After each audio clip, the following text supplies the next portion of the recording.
نحمدہ ونصلی علی رسولہ کریم اما بعد اعوذ باللہ من الشیطان الرجیم بسم اللہ الرحمن الرحیم وما ارسلناک الا رحمتا للعالمین۔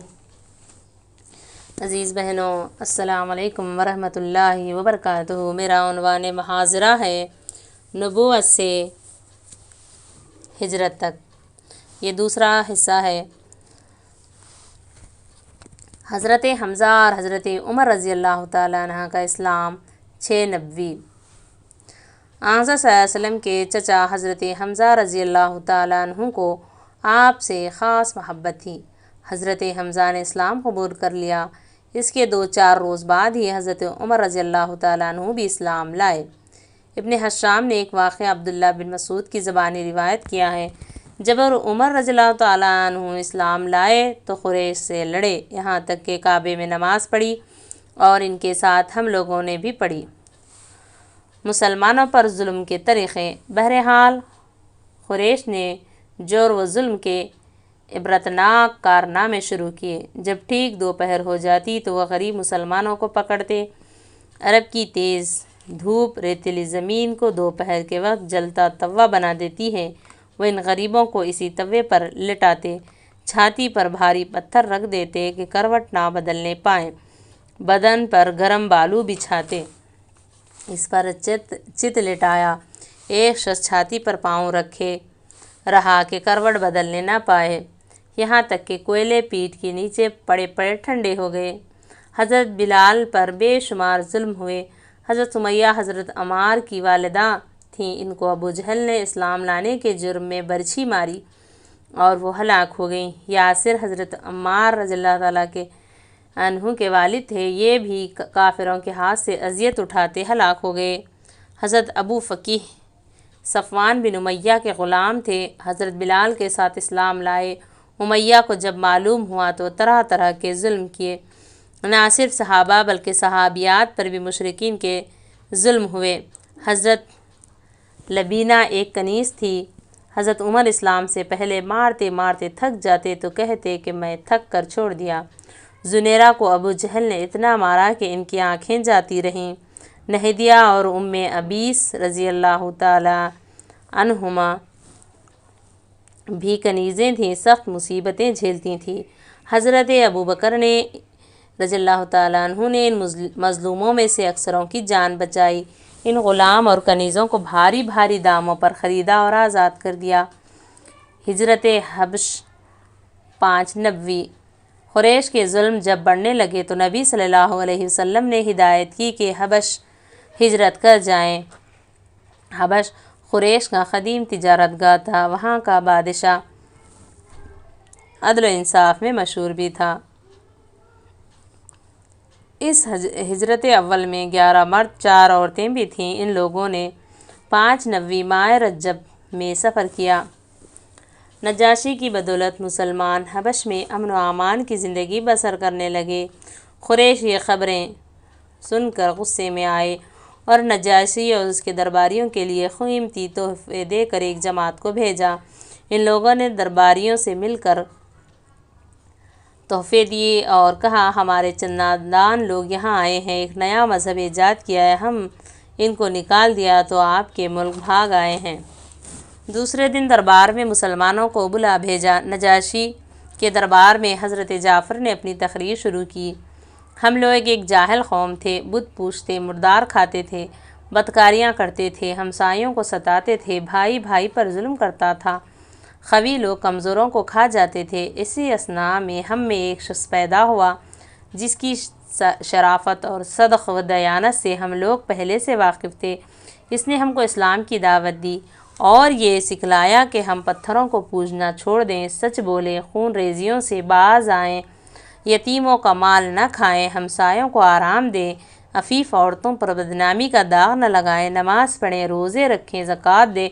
ہم اس پر ایمان لائے، شرک اور بت پرستی چھوڑ دی اور تمام اعمال بد سے باز آئے۔ اس جرم پر ہماری قوم ہماری جان کی دشمن ہو گئی، ہم کو مجبور کرتی ہے کہ اس گمراہی میں واپس آ جائیں۔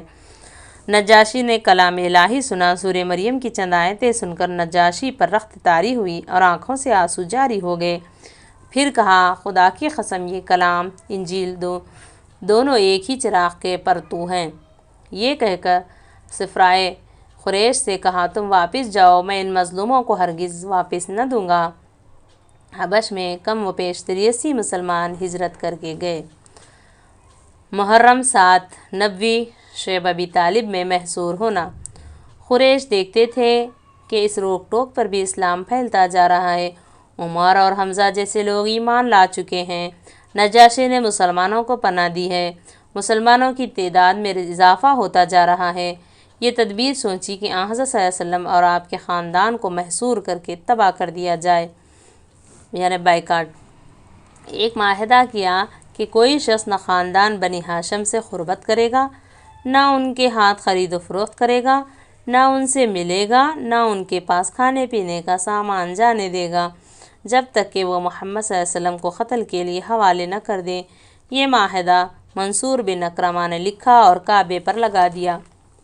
ابو طالب مجبور ہو کر تمام خاندان بنی ہاشم کے ساتھ شیب ابی طالب میں پناہ گزین ہوئے۔ 3 سال تک اس بائیکاٹ میں گزارے۔ یہ زمانہ ایسا سخت گزرا کہ طلحہ کے پتے کھا کھا کر رہتے تھے۔ مسلسل 3 برس تک آن حضرت صلی اللہ علیہ وسلم اور تمام آل ہاشم نے یہ مصیبتیں جھیلیں۔ بالآخر دشمنوں ہی کو رحم آیا، خود انہی کی طرف سے اس معاہدے کے توڑنے کی تحریک ہوئی اور سب کو درے سے نکال کر لائے۔ 10 نبوی میں اسی زمانے میں معراج واقع ہوئی۔ 10 نبوی حضرت خدیجہ اور ابو طالب کی وفات۔ ہاں حضرت صلی اللہ علیہ وسلم اب شیب ابی طالب سے نکلے تھے اور چند روز قریش کے جور و ظلم سے امان ملی تھی کہ ابو طالب اور حضرت خدیجہ کا انتقال ہو گیا۔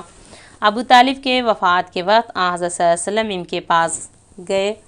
آپ نے فرمایا مرتے مرتے لا الہ الا اللہ کہہ لیجئے، میں خدا کے ہاں آپ کے ایمان کی شہادت دوں۔ ابو جہل اور ابن ابی امیہ نے کہا ابو طالب کیا تم عبد المطلب کے دین سے پھر جاؤ گے؟ بالآخر ابو طالب نے کہا میں عبد المطلب کے دین پر مرتا ہوں۔ پھر آن حضرت صلی اللہ علیہ وسلم کی طرف خطاب کر کے کہا میں وہ کلمہ کہہ دیتا لیکن قریش کہیں گے کہ موت سے ڈر گیا۔ آپ صلی اللہ علیہ وسلم نے فرمایا میں آپ کے لیے دعائے مغفرت کروں گا جب تک کہ خدا مجھ کو اس سے منع نہ کر دے۔ ابو طالب نے آپ صلی اللہ علیہ وسلم پر جو جان نثاریاں کی اس سے کون انکار کر سکتا ہے، وہ اپنے جگر گوشوں تک کو آپ پر نثار کرتے تھے۔ ابو طالب کی وفات کے چند روز بعد ہی حضرت خدیجہ نے بھی وفات پائی۔ اب آپ کے مددگار غمسار دونوں اڑ گئے۔ نبی صلی اللہ علیہ وسلم اس سال کو عام الحزن سال غم فرمایا کرتے۔ ابو طالب اور حضرت خدیجہ کے اڑ جانے کے بعد قریش کو کسی کا پاس نہ تھا۔ اب وہ نہایت بے رحمی بے باکی سے آن حضرت صلی اللہ علیہ وسلم کو ستاتے تھے۔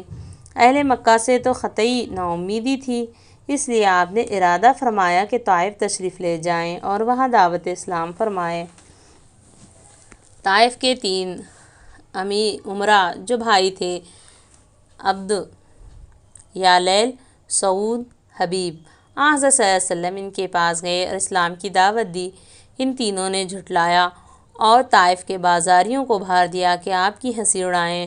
شہر کے اوباش ہر طرف سے ٹوٹ پڑے۔ آپ صلی اللہ علیہ وسلم کے پاؤں پر پتھر مارنے شروع کر دیے، یہاں تک کہ آپ کی جوتیاں خون سے بھر گئیں۔ جب آپ زخموں سے چور ہو کر بیٹھ جاتے تو بازو تھام کر کھڑا کر دیتے، پھر پتھر برساتے، گالیاں دیتے، تالیاں بجاتے جاتے۔ آپ صلی اللہ علیہ وسلم کے اس سفر میں زید بن حارثہ بھی ساتھ تھے۔ قبائل کا دورہ۔ آن حضرت صلی اللہ علیہ وسلم کا معمول تھا جب حج کا زمانہ آتا تھا اور عرب کے قبائل ہر طرف سے آ کر مکے کے آس پاس اترتے تو آپ صلی اللہ علیہ وسلم ایک ایک قبیلے کے پاس جاتے، تبلیغ اسلام فرماتے۔ مختلف میلے لگتے تھے، دور دراز سے قبائل آتے تھے، آپ صلی اللہ علیہ وسلم کو اسلام کی تبلیغ فرماتے۔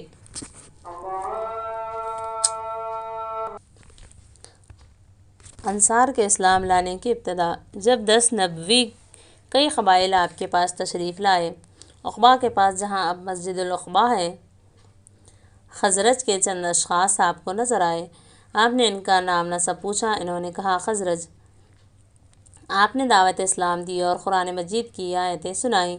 ان لوگوں نے پہلے ہی یہود سے سن رکھا تھا کہ آخری نبی آنے والے ہیں، تو انہوں نے کہا کہ دیکھو یہود ہم سے اس اولیت میں بازی نہ لے جائیں۔ یہ کہہ کر سب نے اسلام قبول کیا۔ یہ 6 شخص تھے۔ بیعت عقبہ اولیٰ 11 نبوی۔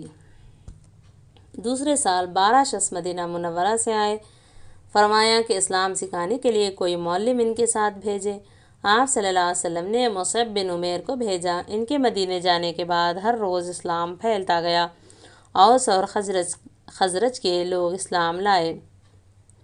بیعت عقبہ ثانی 12 نبوی۔ اگلے سال 72 شخص حج کے زمانے میں آئے۔ آپ صلی اللہ علیہ وسلم پر بمقام مینا عقبہ بیعت کی۔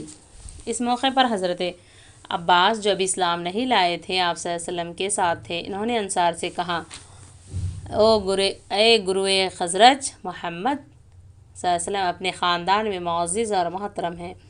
دشمنوں کے مقابلے میں ہم ہمیشہ ان کے سینے سپر رہے۔ اب وہ تمہارے پاس جانا چاہتے ہیں۔ اگر مرتے دم تک ان کا ساتھ دے سکو تو بہتر، ورنہ ابھی سے جواب دے دو۔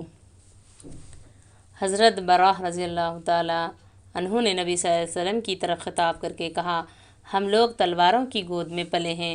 ابو الحشیم نے کہا، یا رسول اللہ، ہم سے یہود سے تعلقات ہیں، بیعت کے بعد یہ تعلقات ٹوٹ جائیں گے۔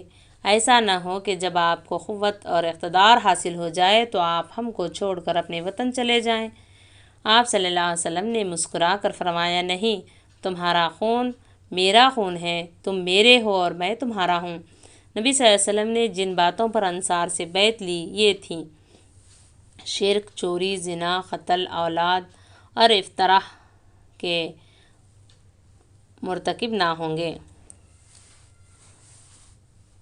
رسول صلی اللہ علیہ وسلم جو ان سے جو اچھی بات کہیں گے اسے سرتابی نہیں کریں گے۔ مدینے میں اسلام کو پناہ حاصل ہوئی تو حضرت صلی اللہ علیہ وسلم نے صحابہ کو اجازت دی کہ مکے سے ہجرت کر جائیں۔ قریش کو معلوم ہوا تو انہوں نے روک ٹوک شروع کر دی، لیکن چوری چھپے لوگوں نے ہجرت شروع کر دی۔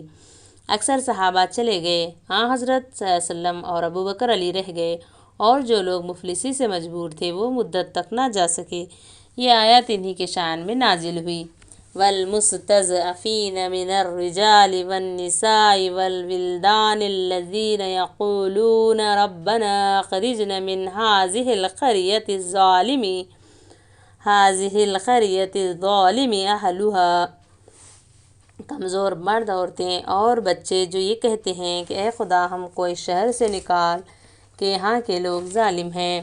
ہجرت نبوت کا 13واں سال شروع ہوا اور اکثر صحابہ مدینہ پہنچ چکے تو وحی الہی کے مطابق نبی صلی اللہ علیہ وسلم نے بھی مدینے کا عزم فرمایا۔ آخر دعوانا الحمدللہ رب العالمین۔ السلام علیکم ورحمۃ اللہ وبرکاتہ۔